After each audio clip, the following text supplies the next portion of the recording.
Okay, so we have the video here. Maybe I'll have to cut out and touch those a little bit. Can I walk through? Because my ass is going to be hanging out. You can walk through. I'll edit it. Maybe. Just had to edit that bit out. That was definitely not the vegan jerseys. They sold so well. Running tips, how to smash a 5K PR. Here with Durianrider, the non-conventional running coach. So, what makes me... Who's throwing blueberries at me? Tasha's throwing blueberries at me. Yeah, she's just hiding. So anyway, today's video is sponsored by, unsponsored by Driscoll's. Throwing blueberries around the house. So anyway, so what you want to do as a runner, I did 5K just before. Blueberries not too bad. I actually play for blueberries in the world. So yeah, 5K video. Natasha, what are you doing on the floor naked?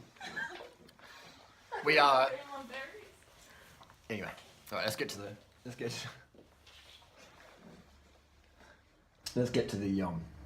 cuts to the video. 1 minute 26 in.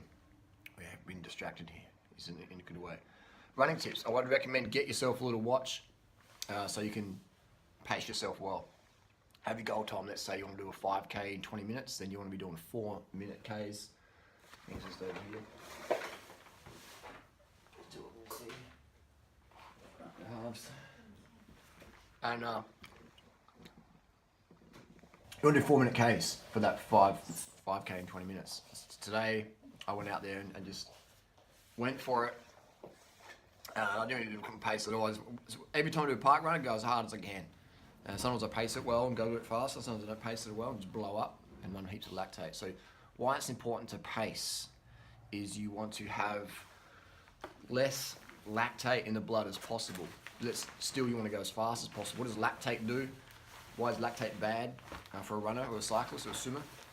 Lactate is a thing your body produces, whatever it is, chemical, whatever you want to call it. So lactate is a substance that your body produces, so you want to have less of that as possible.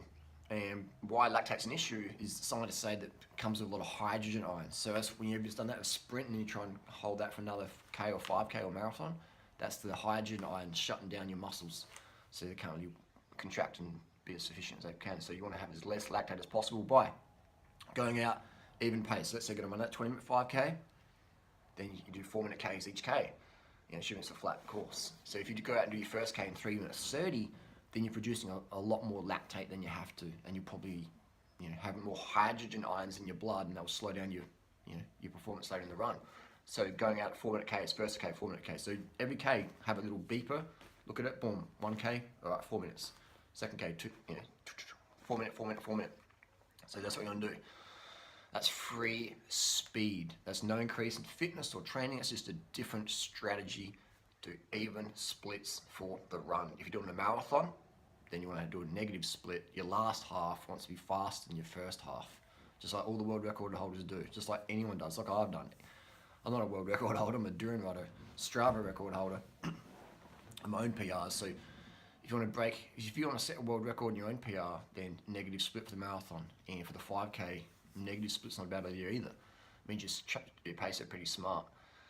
Now, another one is shoes. I've got these shoes down here, these Outras, and these are like this is my marathon shoe, or like a long run shoe. Now, I call myself a runner, but I've only ran about 302 Ks this year. And today I did, I think, a 17:30 something for 5K. I'll have to check on the parkrun website. My little Garmin watch wasn't working properly, so I didn't really record it accurately. But I think I did about 17:30 something. And there was a female runner in front of me. It's very rare I get beaten by women in running races, but today I did. And if they do beat me, they're generally Olympic level or national levels. And this chick today was definitely national level. So this is called a racing flat. This is the Ultra Solstice. And so it's a bit of a lighter weight shoe for the 5K, which I recommend. That's another thing, you get free speed in a 5K. It's a bit of a lighter weight shoe, all right? Especially if you've been running a little bit and you can handle a racing flat in a lighter weight shoe, bit of free speed, a little bit lighter weight, it just feels a bit more racy. I like the Ultras because it's got a wide toe box. So that's free speed as well. If your foot's landing like that and it can't spread, then you're losing speed. If your foot lands and it's going to splay, that's free speed. So Ultra shoes, yes, they do sponsor me, but I'd only wear something that I'd use myself. That's not about being free for me. This is a fucking pragmatic foot shape. Look at that, your foot sits in there. With normal shoes, it's narrow, your foot, your foot's squashed in, Ultra can spread. They say embrace the spray, so I agree. So another thing, free speed, Ultra shoes, free speed. Just from that splay, your foot can land, power off, propel forward more. If you're running an Asics or New Balance or Nike, you are losing performance. Yes, you are. You're losing performance relative to what you would be if you could have this. Yeah. That's the thing with sponsorships and stuff like that. Yeah, I'm sponsored, so it sounds a bit hypocritical, but if Asics kept turning around and said, hey, we'll give you free shoes, I'm like, cool, thanks. I'll take them or give them to someone in the Philippines, but personally, I wouldn't run in Asics shoes. Same with Nike or whatever. They say, here's free shoes, $10,000 a year, Durianrider. Here's $100,000 a year promoting our stuff. I'm like, one, I don't need the money. Two, I can't promote something that I don't strongly believe in myself. Is running in Asics or Adidas or Nike better than running barefoot? Yeah. But Ultra's better. Ultra's the best. So Ultra shoes for me, free speed. And people are like, are you crazy? 100 grand, you wouldn't, I don't know, man. Like, for me, it's quality of life, that's just, money doesn't rule me. I mean, money's handy and I love having money, but it ain't my deciding factor every day in terms of life quality. I can only promote what I really strongly believe in, not what I'm paid to promote. That's just me. Blueberries. If you fucking pay me to promote these, I'd fucking take that money. But yeah, like, I can't rate a product unless it's like, even that female run this morning, her name was Tammy, gun. I love studying women who just fucking are go-getters like that, because it takes a lot of effort to be a female to go there with a bunch of guys and fucking kick everyone's asses. So there's like that whole social dynamic going on where women are told, you can't do that, you're a woman, you're blah, blah, blah. And then you have these female athletes go there and just fucking rip it up and just go full on psycho. Just running like, and just not caring what anyone thought, how she looked or whatever, just went out there and just crushed it. So that's really, really, for me, very intriguing, very interesting. And that's another thing. If you want free speed, go full gas. Don't worry how you look or blah, blah, blah, blah. Just try and focus on good form, keep your mouth open, breathe, and go for it. Like this Tammy woman this morning, she was breathing really hard. And I've done it with Emma Moffat and Jess Trengrove and all those female runners. When they've come past me or been running with them or whatever, they don't hold back. They're fucking going for it. Alright, so if you want those results, then you got to really go for it on race day or go for it when you do your intervals. Don't be self-conscious or reserve. Fucking go for it. Launch it out there. And if you can't hear someone's breathing, then they're not really going that hard. And if you can talk, you're not going that hard. Even today at the end, Brink was catching me in the last bit.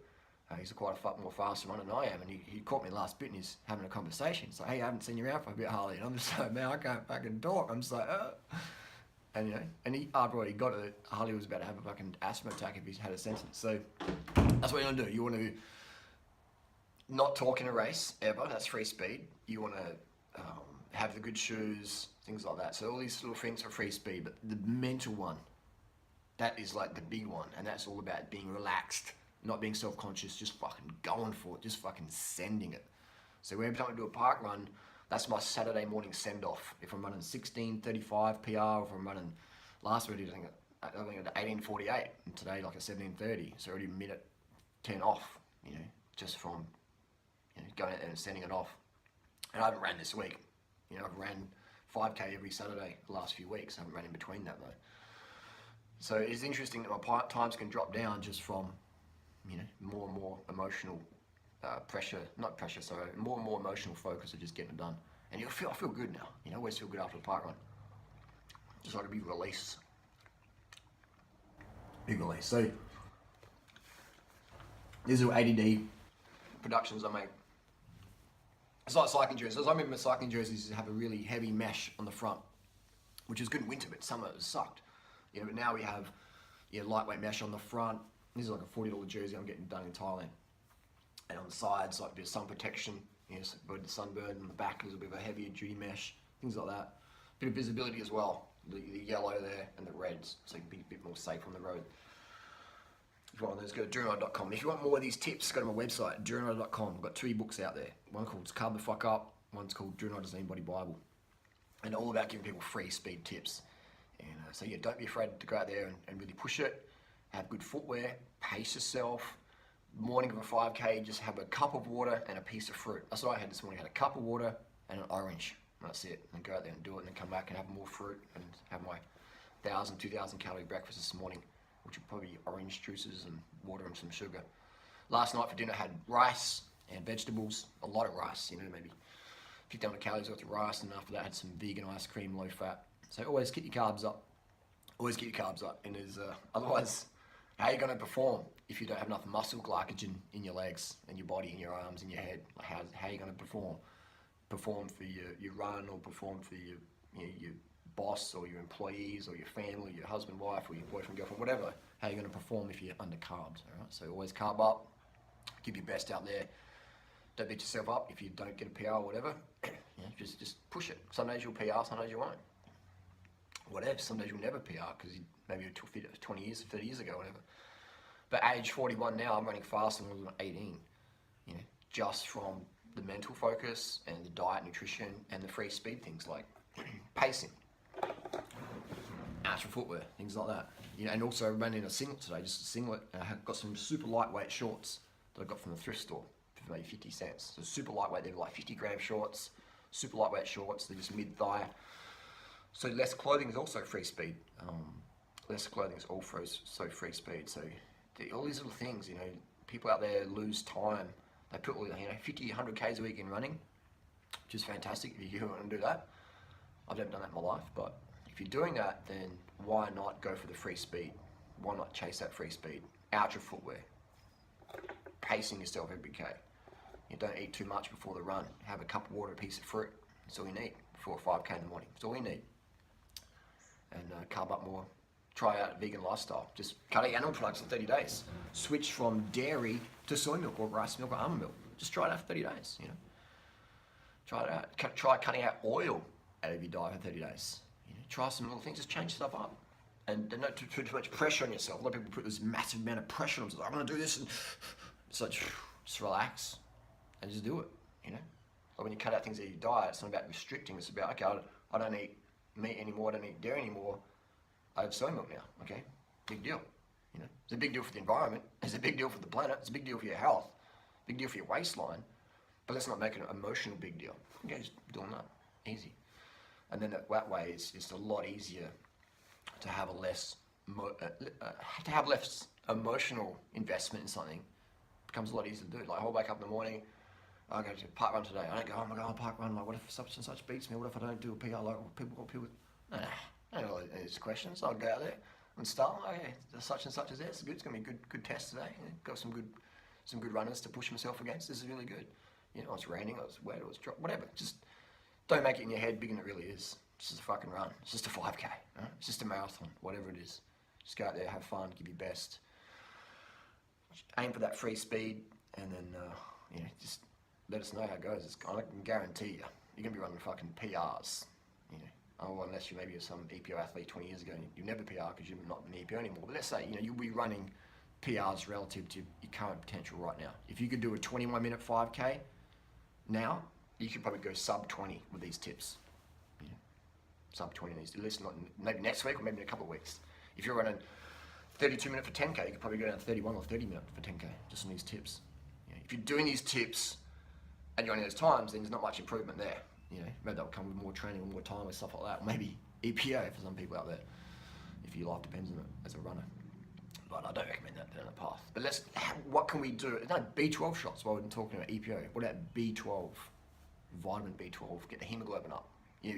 What's the point of doing all this running training if our hemoglobin's only 130?